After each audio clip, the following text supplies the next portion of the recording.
Hello and welcome to the Roughneck Minute, a Movies by Minute podcast where we go over the movie Starship Troopers, 1 minute at a time.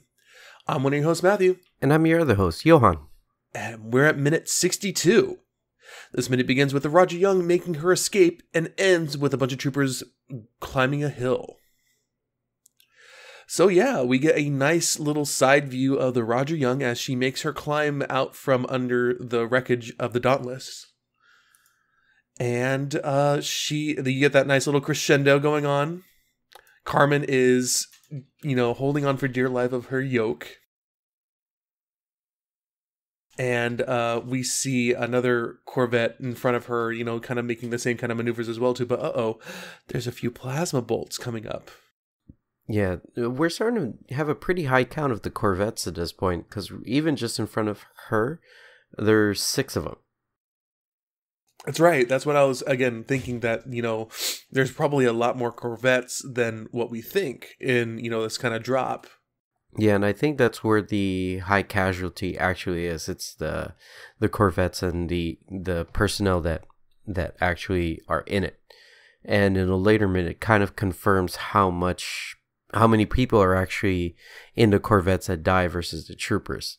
Yeah, I was thinking the same thing as well too. It's a kind of a spoilerly thing, but actually, you know what? I think we just decided against spoilers, and just because it's a 20-year-old movie now, yeah, not a 19-year-old movie. This movie can almost buy beer in the United States.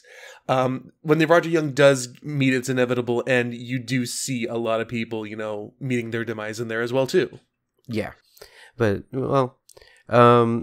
the first drop, it seems like there's 6 ships that are coming down to touch down onto the planet. One of them gets blown up before it even reaches the surface. Yeah. But before we get to that, we actually get a hopeful thing. Carmen looks like she gets hurt. No, she's dead. Oh, okay, hopefully. Yeah, she's caught up in flames. That's the end. Bye, Carmen. Bye, Carmen. All right, that's the end of Carmen. So yeah, I was wondering about this because, again, spoilers, she's not dead. Oh, dang it. I wish she was. I mean, we all wish she was. But she's not dead. She actually comes back. But what the heck are these flames? Are these like the equivalent of like sparks and like crazy stuff happening on, going back to Star Trek again, the Starship Enterprise, whenever they do like a hit? Yeah, I don't think this is plasma that broke through the shield. It must be an internal fire, because because we know what happens to her. If it were plasma that broke in, that means the whole front is gone. She would have been, sucked into space, etc. And we kind of saw what the ship looks like, so there's no way this is a plasma flame. Yeah, spoilers, guys. Again, we're not doing spoilers. I keep forgetting. But like the Roger Young just comes out with like 3 little scuff marks on its side. That's all. So maybe there's something underneath that it made contact with, because that's probably where the wiring is, and possibly oxygen lines, etc. And that would be combustible. Yeah, so it is a Star Trek kind of, damage on the bridge kind of thing. Yeah. So she gets engulfed in flames. She's going to be ugly forever. Perfect. Oh, Carmen, we hardly knew ye to be a decent person. Now she can look how she looks on the inside. Yep. Except that doesn't happen. Yeah, she gets the face she deserves. She gets a small cut. I hate to say it, but they're not going to mess up her beautiful face. Verhoeven loves it so much. She hardly gets hurt in this movie. Yeah. They make it seem like it's a relief that she's not dead. They're like, oh, wait, there she is. Everyone's fine. Yeah. Honestly, like, her ship is the most destroyed ship. But we'll get to that minute later on. But yeah, let's go back to the 6 little Vikings coming down on the planet. One does explode, unfortunately. Yeah. Looks like it took a straight shot from one of the plasma. Yeah. It looks like, to me, like Willie is kind of passed out. Yeah, I'm looking at him. I don't know if he's passed out or he's just trying to focus. I think he is trying to focus because as soon as, like within the next like 5 seconds, everyone is running out. But when I was young, I was like, oh, he's passed out. He took too many G's and, he's just gone. He blacked out, Yeah, but the reason why I don't think he passed out is because when they land and they start to exit the Viking, when I'm looking at all the people that are coming out, it seems like the first row that comes out is in 3, and it's 2s. So that means that the leader's always leading the front. And I think he's directly in the front of everybody. Yeah, he is. He's not passed out for sure. He just looks it to me. Like he always did, but I know he's not. But we come up on almost like one of my favorite scenes, of movie trickery and movie magic pretty much ever in a movie, at least, for this movie anyway. I mean, the dinosaurs in Jurassic Park were amazing, but this is just on par with it. Johnny's Viking comes down and seamlessly lands and opens, and all the troopers run out. Yeah. I love it. It is such a nice, just seamless transition. Yeah, I do like there's no like steam or anything like that. It's just like, all right, it would be like war. Like when the boats land on Normandy, like as soon as it hits, the gates drop type of thing. You know what I mean? And they kind of do that on this. You can tell that this place is obviously CG'd because the grayish tone versus the ground. So maybe it's a different angle where they had everybody board onto the ship and they just like, all right, everybody run into the Viking. And then, all right, everybody exit. Yeah. The only way I can think of maybe they did this shot was if like they had a camera below, like they didn't move the Vikings pod at all, like the troop pod at all, but had a camera like maybe about 10 feet below it, and then moved it slightly up and then kind of boomed, like kind of panned it a little bit to do that. So it would be like a fake thing of it looking like it's landing, but it's actually not moving at all. And then just add like CG smoke and everything, which would be like kind of feasible. But to me, just because there's like a little bit of hint of, splicing scenes together, it kind of looks like it's seamless transition from like CG to live action. Yeah, it does look like that. But there's a couple of scenes where it looks like it's an actual I'm not quite kind of sure what word to use. Where they're not boarding, but they're departing type thing. Yeah. What is the word? Debarkation or debark? Yeah, it's debarking. Is it debarking? No, that's like that's dog. That's when you take the dogs when you don't allow the dog to bark anymore. Yeah, I know that's barbaric. I know. I hate that idea.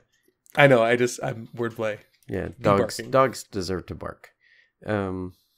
Oh, okay. So they're storming the planet. There's a couple scenes where, like at 11:33, or let's see, 1 hour, 1 minute, and 33 seconds, where you see everybody leaving their pods and are joining the whole rush to the front. That looks like the ships are actually on a surface somewhere. Yes, it does. It looks like they took all the extras from the very, very first, the FedNet shot, or all the extras from, the Fort Cronkite or whatever it was, or Port Joe Smith or whatever it was, and used them for this shot as well too. Yeah, but like at like 35 or 37 second mark. Yeah, 35 to 37. That scene, it looks like it's completely different. You can tell they're on a green screen area. So my theory is these are scenes that they weren't able to get at night. Okay. Yeah, you know what? This could be a soundstage, like a really big soundstage. Yeah, because maybe they could have utilized the soundstage for... Well, that's why I think like when they're rushing into the Viking for the first part, they were able to do that in a green screen, because they couldn't recreate a whole uh, docking bay. And then they had him immediately run out. And it's the same camera angle, just at different spots. Because when they were going in, it was an aerial shot. And then when they were storming the planet, it's a ground shot. You know, like the camera's basically at eye level. But the scene where we're looking at most of them where they're storming towards... we see like 4 different doors opening. It's from the other angle of everything else.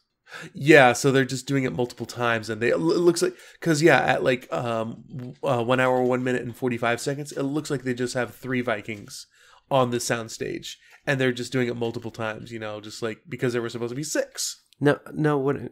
What I mean is, they filmed them going in to their Vikings and filmed them coming out, and then that became a completely different thing than going onto Clandathu. Oh, okay. You know what I mean? Yeah, I get you. So these were filmed at different times. You know, this one they were able to do at night. The other one they just did whenever. So maybe they just filmed them coming in and out, and then see if they can actually use that later on. I mean that's kind of feasible. Because, you know, they had a green screen they had all day, and they weren't able to shoot at night. And they're like, hey, let's just get this footage and let's see if we can use it later on. Because they literally could use it anywhere if they were doing anything else. Just like chroma key it up, making it like sunny side or something like that, you know? Yeah. So this music is... I love that this plays through the whole time because this music's so good.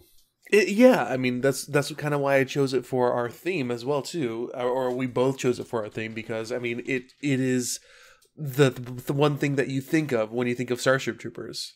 Yes, this is the music. But one thing that I didn't notice here, the Viking, it has 2 different platoons in them. Yeah.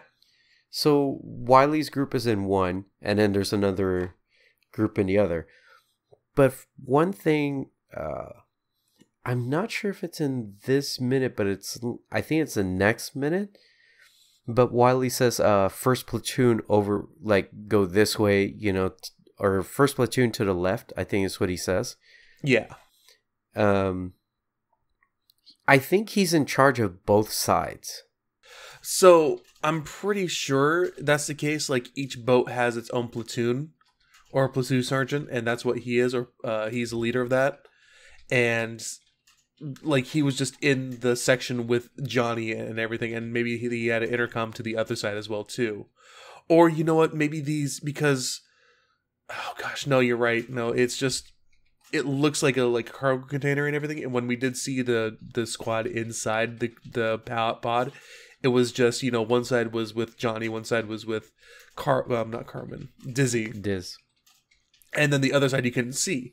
So I'm guessing, yeah, that they were probably on the side with, hey, Willie, and, you know, everything else on the other side does have a spot for, like, Willie's seat as well, too, but he just didn't go over there, you know.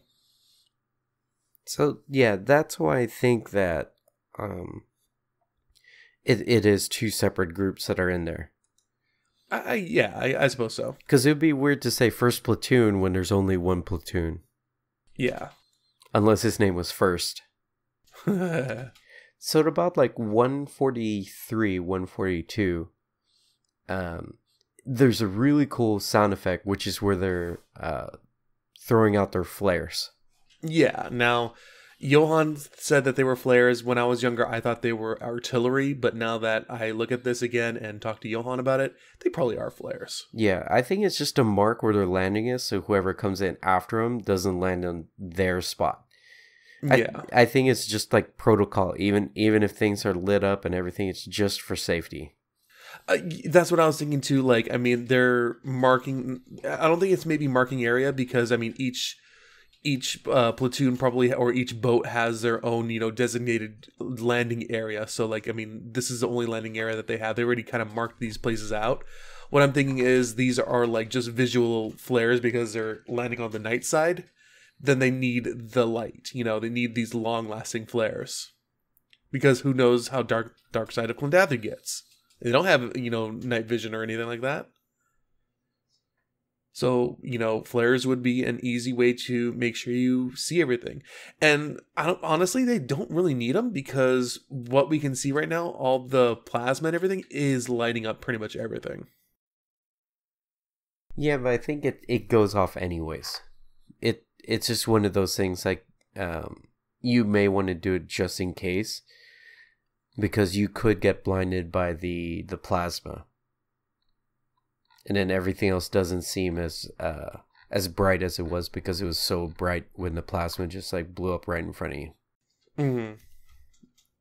But we get to pretty much the end of this minute when we see everyone, all the MI extras, and also our wily group of squad mates running up a small hill. So as the flares start going off, you kind of get to see the background areas of where they're filming at, or what looks like the area that they're filming at. I think the part where they green screen, because obviously you can tell that the ship, the Viking, looks artificial. No. Yeah. I mean, they didn't make real Vikings for this? Come on, man. No, but it goes with that theory that you had where they superimpose the ship onto the like these bins that they all come out of. Yeah. So you get to see the mountains in the background because the flares start to light things up. And I think this is where they start to film basically the rest of the movie in South Dakota. I'm agreeing with you right here because this definitely looks like the Planet P just at night kind of thing. So... Well, the reason why I think it is because first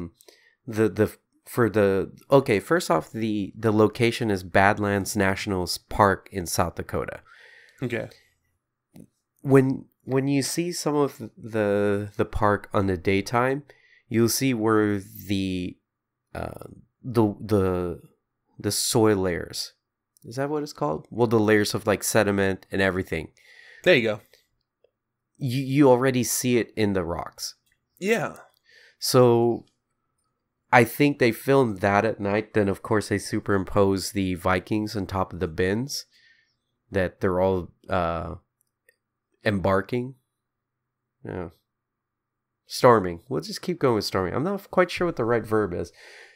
So, but you already see the marking of the sediment that was laid down onto this area. So that's why I think that they're already here in South Dakota, and that's where they're just starting to filming at. The word you're looking for is disembark. Disembark. Jesus Christ. Yeah, we had it close. Yeah. Did you have to Google that? Shh. No. Yes. But if you couldn't tell by my clickety clacking. Yeah. But so you can tell that this is obviously the part where they start to use the location that's pretty much used for the rest of the film later as it goes on. But it looks like the flares may be real, but the Viking isn't, because you see how it lights up directly behind them, or at least on the rock. So what they could have done with this, because it's at night, it's probably a lot easier to light everything. Mm-hmm. They probably just could have had like a bunch of floodlights with, this kind of blue tint over it to make it, visible at least. They probably would have been cold as heck, but I mean, they definitely could have done it in like a couple hours. I mean, that's how they usually do these kind of shots at night. And that's why Clerks was done completely at night and everything too, as well. Just because, you get that darkness, you don't see anything, you can easily light for it. So this definitely looks like it's on location. Yeah. I don't think this is a soundstage at all. It's great looking. But so we have the Wiley's team. I forget what the name of it is. It's not as Wildcats. Yeah, it's not as cool. So it's super cool, man. What are you talking about? The Wildcats. The Wildcats was only better on the Image comics. Meow. So they're running across and they start to climb the side of that hill. Oh, also, I did notice that you do see a skyhook, one of the smaller versions of the Vikings, coming in as well too. Oh, really? Yeah, it's right before. I think it's like at let me see, 1 hour, 1 minute, and I want to say 50 seconds or so. So yeah, at 54 seconds, you see it on the upper left hand side. It's a smaller version of the Viking, because you see the regular Viking in the middle screen, Mm-hmm. and you see the little skyhook on the left hand side. Okay, I see what you're talking about. Yeah, and that's a smaller version. Okay. So, but also right there at that moment, at the 55-second mark, so you see all the soldiers seem to be coming from that ridge. Yep. And there's a bit of a discoloration towards the rocks that are in the background. It's because that ridge where everybody's coming from, that's not in South Dakota. So this particular, so the background of the mountains, that's South Dakota. But that's green screen because the people coming over it and where they're climbing up is Southern California.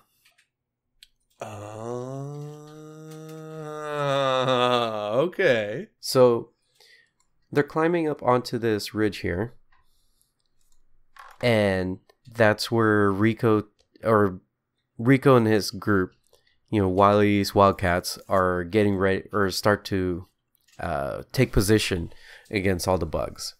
Yeah, that's really where the minute ends. We see Wiley Willie right in front with, I think, Ace right behind him. Yes, and they're just coming up. Remember, Ace is the squad leader. The squad leader. Yeah. So this dune that they're coming up on is man-made, and it's actually a set piece that's been used in westerns. So it's been there already? Yeah. So there's actually a chance to actually go see this if we knew exactly where it was, which if we did some research, we can find it. It was used in the Western, How the West Was Won, all the way to Dances with Wolves. Wow. It's been used many, many times. So it's just been there for that long that everybody's been using it. Jeez, man. Yeah, I mean, another part of the Starship Troopers walking tour that we'll have to add. Yeah. So yeah, this scene, because there was something weird, and it's in the next minute, but you'll see that the soil looks completely different than what you see around, and it's because they are two completely different places. Gotcha. So that's the little tidbit for this. I mean, not a lot happened in this minute, but at least there's something here that's new and educational, I guess, in the world of Hollywood. Yeah. Well, yeah, that's where that minute's going to end then, I guess. Do you have anything else you want to say about this particular minute at all? No, I'm pretty good. Is there anything you want to add? I did just want to say that I noticed on the sides of the crew pods or the trooper pods that it does have Rico's platoon's insignia, the 6th. So that's his, I guess it's the 6th MI division or whatever it is.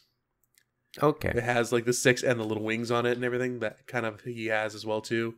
But that's it. Oh, so you're saying they're MI6? Maybe. Yeah, all right. They're not. Maybe. They're not all that smart. Okay. Okay. So you guys can find us on. Guys can follow us on iTunes, Google Play, Stitcher, and YouTube. Please like and subscribe, and also rate and review us. Please, we do appreciate them. You can also visit our website at theroughneckminute.podbean.com for show notes and back episodes. And please follow us on Twitter at roughneckmin. You can also continue the conversation on our Facebook group, the Roughneck Minute Billet. If you have other words that basically mean disembark, I'll definitely probably want to add that to my thesaurus. And where can they find you, Matt? They can find me at AltTabMatt pretty much anywhere on the internet, Instagram, Twitter, Twitch, all that good stuff. Okay. What about you?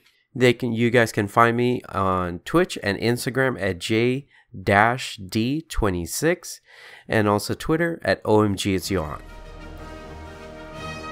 So, I've been your host Johann. And I've been your host Matthew. And we'll see you on the Bounce Troopers.